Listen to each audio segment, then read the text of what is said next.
ஏண்டா இந்த விஜய தொட்டோம்?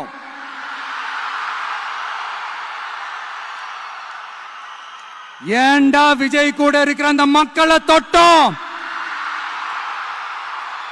நினைச்சு நினைச்சு நினைச்சு ஃபீல் பண்ண போறீங்க. இது இன்னைக்கு நேத்துல நடக்கலங்க. 1972லயே நடந்து முடிஞ்சிருச்சு. எப்போ எம்ஜிஆர் அவர்கள் கட்சி ஆரம்பிச்சாங்களோ அப்பவே அது ஒரு கூத்தாடி கட்சி.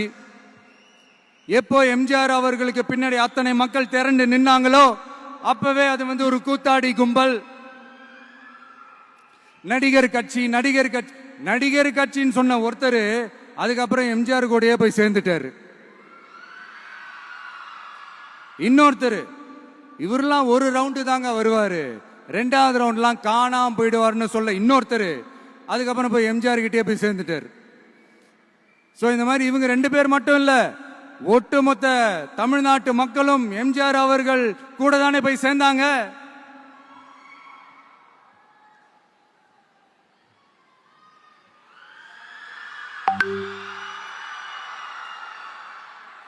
அதனால இது வரலாறு.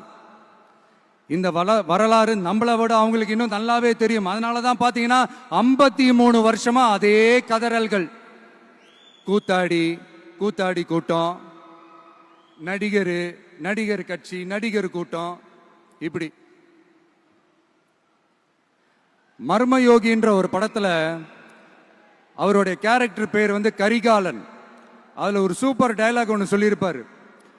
குறி வைத்தால் தவற மாட்டேன், தவறுமானால் குறியே வைக்க மாட்டேன்.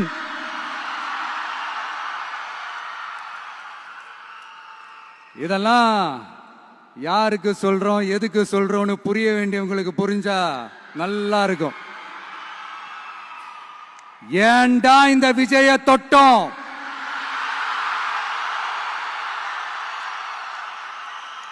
ஏண்டா விஜய் கூட இருக்கிற அந்த மக்களை தொட்டோம்? நினைச்சு நினைச்சு நினைச்சு ஃபீல் பண்ண போறீங்க.